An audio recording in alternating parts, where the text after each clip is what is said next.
My name is Greg Schwietz. I'm glad to be here. Welcome to this Serra rally. It's my great pleasure to kick off the event and our next couple of days.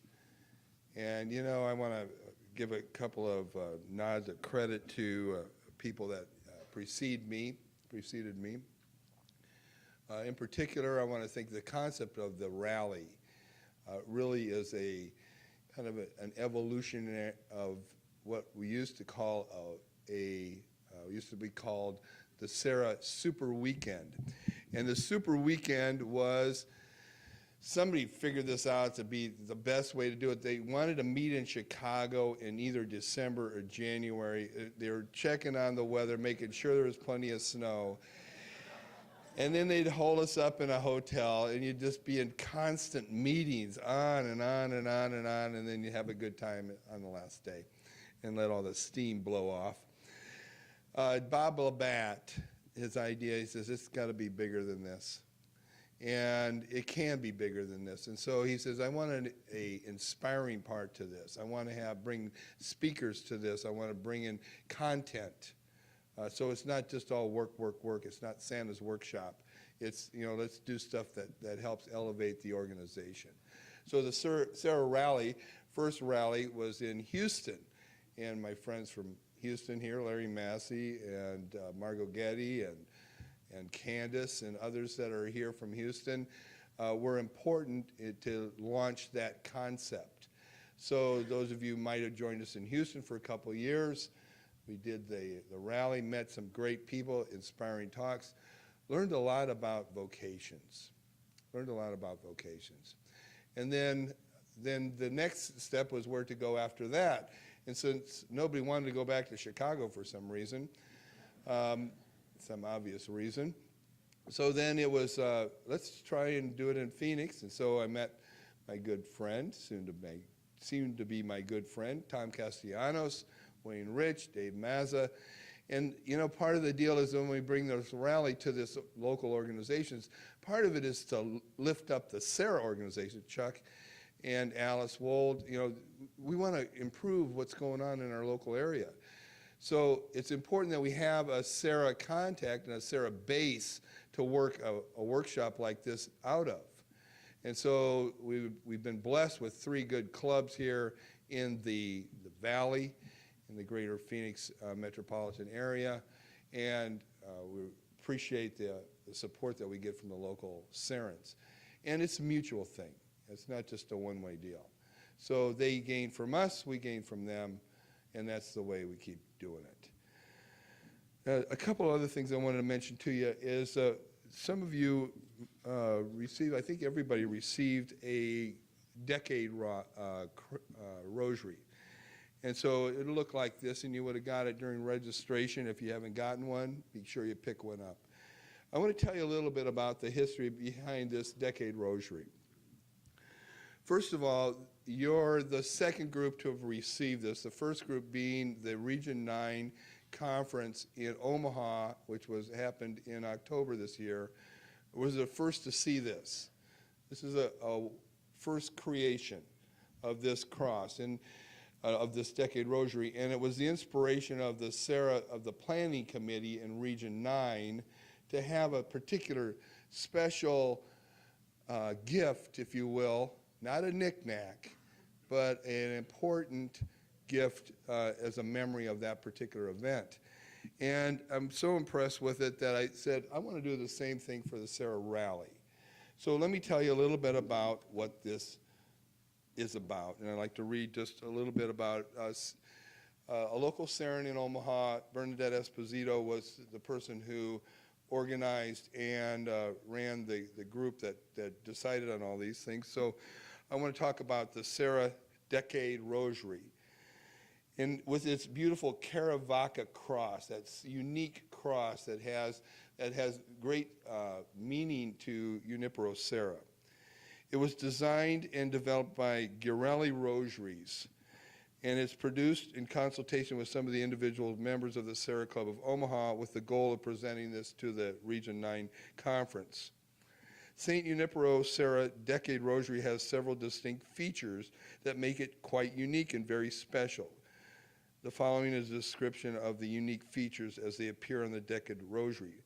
First, the most distinct feature is the Caravaca crucifix, the history of which I'll describe later. This particular crucifix is a patriarchal cross, meaning that it has a double cross beam rather than a single cross beam of the Latin cross. The corpus of Christ is nailed to the upper bar. The lower bar displays round medallions on each end. One bears the Greek monogram IHS for the Holy Name of Jesus, and the other bears a traditional M for Mary. Below the feet of Jesus stands his sorrowful mother. Below Mary is the skull and crossbones that depict the ancient tradition of Adam's burial place, which was the same place as Calvary. The second feature is a small round medallion bearing the logo of Serra International. That's the second item. The third feature is the centerpiece medal, which has an image of Junipero Serra on one side and the image of the mission of San Diego de Alcala on the other side. This mission, San Diego, was the first mission that Junipero Serra founded in Alta California in 1769. The fourth feature is the small miraculous medal at the end here of Our Lady, a gift to St. Catherine of Labouré, which graces the end of the decade rosary. The story behind the Caravaca cross. There's a wonderful history behind the Caravaca crucifix. This crucifix gets its name from the town of Caravaca in Spain. The name of the town is Caravaca de la Cruz, Caravaca of the Cross. In the 700s, Muslims from North Africa invaded the Iberian Peninsula, what we know as Spain and Portugal, and made advances deep into those countries, up into southern France. Their occupation of those European lands lasted almost 800 years and sparked numerous conflicts and wars as Christians strove to reconquer their lost territory and regain their religious prominence. In 1231, a miracle occurred in the Spanish town of Caravaca. The Christian efforts to reconquer the region from the Muslims, including sending missionaries to quietly sustain the persecuted Christians and to evangelize the Muslims. One such missionary was a young priest named Don Guinness Perez. As many were, he was captured and forced to appear before the local Muslim king for interrogation.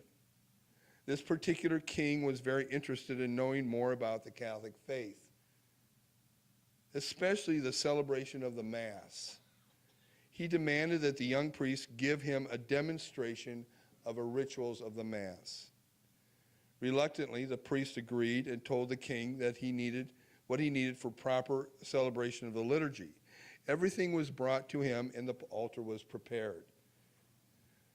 But as he began Mass, he suddenly realized that there was no crucifix for the altar. He insisted that he could not continue without a crucifix. Suddenly the king exclaimed as he pointed to something at the window. "So what is that?"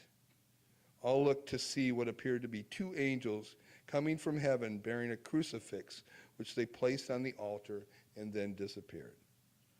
The priest was ordered to begin the Mass at the moment of the consecration. Begin the Mass. And then at the moment of consecration, when the bread was changed into the body of Christ, what the Muslim king beheld was a beautiful baby instead of the host. Needless to say, the king was taken aback at the two miracles that he and his family converted to Christianity. The Caravaca crucifix brought by the angels became a revered treasure in Spain. It is said that it contained a relic of the Vera Cruz, the true cross. Copies were soon made, and it was carried throughout Europe and into the New World, particularly by Franciscan missionaries. St. Junipero Serra brought the crucifix with him when he set out from Majorca, Spain in 1750 to begin his missionary journey in Mexico and California. It is believed that it's the first crucifix of this type to be brought to Mexico. It has become a popular and beloved religious symbol. When the burial crypt at the Mission San Carlos Borromeo de Rio Carmelo in California was opened in 1943, the Caravaca cross, crucifix, was found on the chest of the remains of Father Junipero Serra. The cross is now on display at the Carmel Mission. When St. Junipero Serra was canonized, or when he was canonized by Pope Francis on September 23rd, the Caravaca crucifix that he had carried with him throughout the missionary travels, and which was buried with him for 169 years, was brought to the ceremony in Washington, D.C. So now you know the rest of the story, as they say.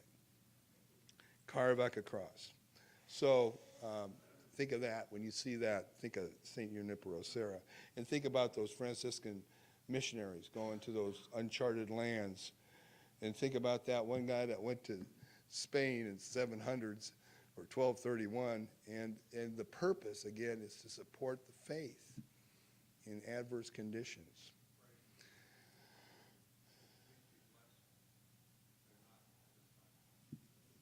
I've got the best blesser in town here.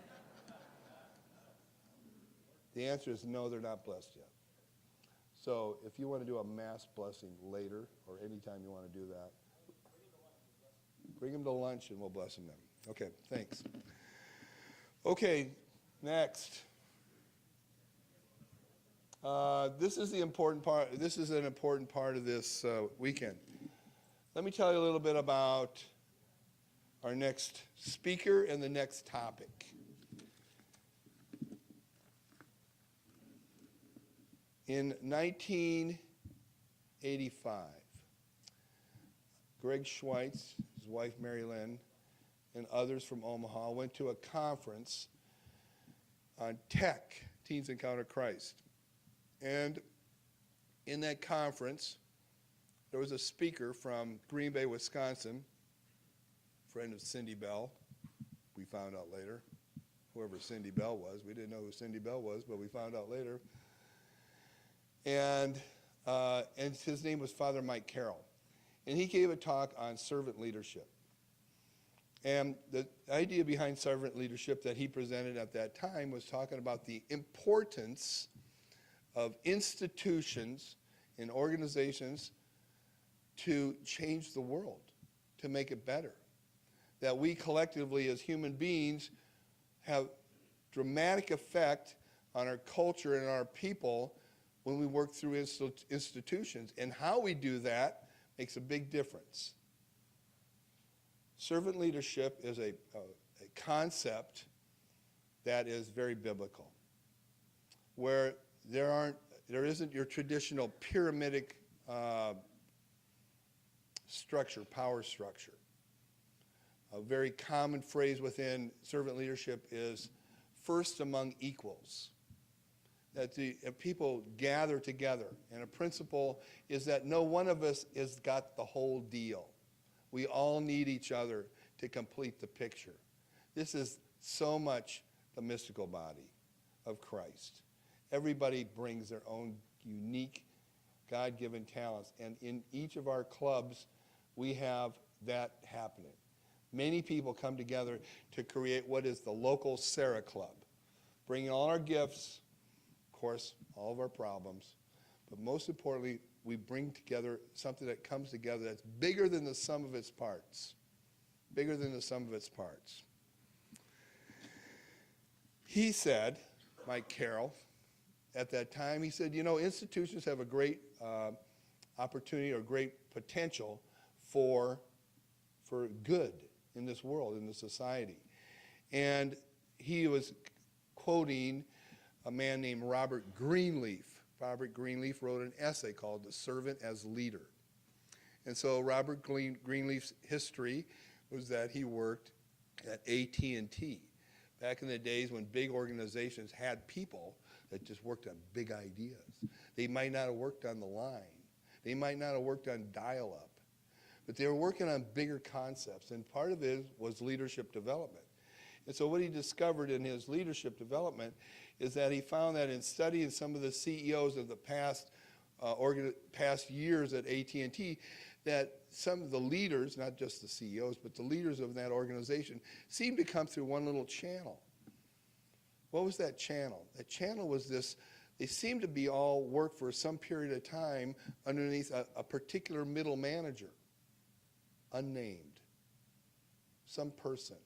They seem to have this unique, this person that doesn't stand out, but makes an impact on the organization. So as he's studying, Robert Greenleaf, he says, then he studies further, and he says, organizations have great potential, great potential. And one of the most significant organizations in the world to make a difference in the world is the Catholic Church. This is Robert Greenleaf speaking, a Quaker. He says, but the problem with the Catholic Church is that it's no more for what it's against than what it's for. And so with that idea and that big concept that I remember, those are my memories of that particular concept, I pursued it because there's a movement, if you will, of integrating servant leadership into organizations and into corporations too. So there were an organization, Robert Greenleaf Association, that we went to, some conferences, we learned a little bit more about it. So servant leadership was kind of a hot button for a while for me. Then it kind of faded away. But I always kept it in the back of my mind to see, how can I utilize this? So next, I read another essay by Robert Greenleaf called Trustees as Servants. So I was thinking about trustees, and I think about our own boards. I think about our own governing organizations, and part of the problem that we have with our organizations is that we don't fully engage in the process. And so my example of this and my experience of it is that when we're on boards, sometimes it's almost like we came in 10 minutes late. Like, what's going on? I don't understand this. But we don't have enough ingenuity or enough guts to raise our hands and say, would you explain that for me, please? So when the vote comes around, everybody's looking around, well, are you voting for this or not? I guess they're all voting for that, so I guess I'll vote for it. And so, you know, part of the deal is that when we're on boards, especially Serra International and USA Council boards, we come together infrequently. We get to know each other over a period of time, and there's a certain level of, if you will, trust, of course. And we can't know everything, but sometimes we don't ask enough questions to really get a good informed answer. And I think that sometimes we work in a little silo capacity where we don't think it matters that we ask the right questions. And so when I read this article about trusteeship and the importance of trustees in organizations, it's like, you know, who runs the organization? We have a Serra International organization that's a wonderful, beautiful, wonderful place to be part of it, and everybody's here because they love it. And some of it have loved it a long time. And we know it for all its goodness and all of its weaknesses. And so when I think about what happened with our times of troubles and what was going on there, what was missing in that element, I'm thinking what we were missing in our element was that at our board levels, we were missing the connection to our responsibility to own the whole process, each one of us. And so when we own the whole process, that means when we're sitting in a board meeting and there's conversations going on about a particular item, and maybe it's a consent agenda that we didn't read about in advance, or maybe it's about an item that we don't know enough about to ask a question about, many times we're mute and we don't ask that question because we figure somebody else will take care of it. And you know what? Nobody else is going to take care of it. You have to take care of it. So when I think about trusteeship, and this is why I want to talk about this concept of servant leadership is not about power. It's not about structure. It's kind of the antithesis of that. It's not that we're not structured. It's not that we don't have connections, and it's absolutely about responsibility to each other. But trustees, to quote Robert Greenleaf, hold all the ultimate authority of the organization. However, they don't use it operationally, but they are responsible for it. So we hire people to do things for us, or we employ people, or we encourage people to take this task on or whatever, but we don't discard it. This year, I talked a little bit about, and last year at this podium, I talked about setting up leadership councils. Leadership development teams within our Serra clubs. And so what's missing in Serra is leadership. So how do you own the process? Somebody has to step up, and trustees do that. Who's a trustee? In many of our clubs, the trustees are the wisdom group. They're the group that have the big experiences, the long experiences, the ones that remember the good and the bad times. And they help new clubs renew themselves by placing new members in responsible positions and moving old members into new positions that they can employ, that they can benefit the club. They have to mix it up. So we sell ourselves short. That's the problem. We don't think enough about ourselves and our organization to really spend the time that it takes to really make this a good organization often enough. We do it once in a while, and it's great, and we benefit so much from it. But the point about servant leadership is that you have got a calling to this Serra Club. It's a special opportunity to make a difference in the church, and we have been called to one of the greatest missions in the church, and that's to support our priests and religious people.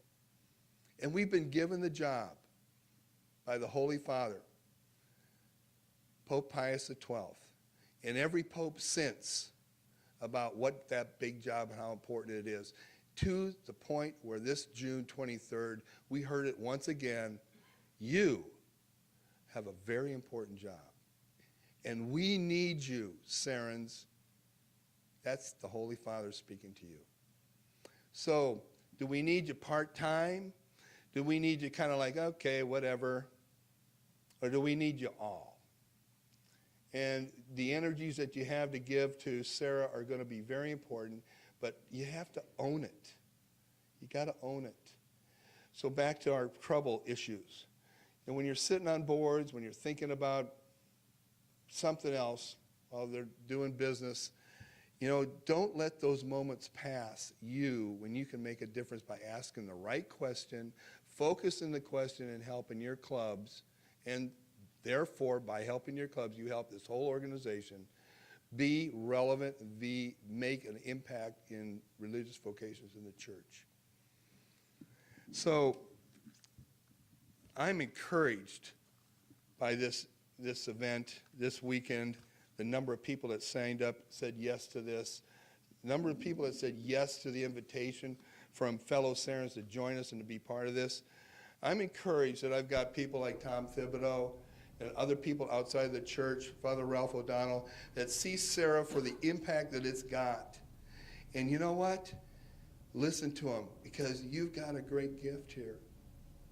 And it takes all that you got, and it wants all you got, that you can give to it to make it better and make it stronger.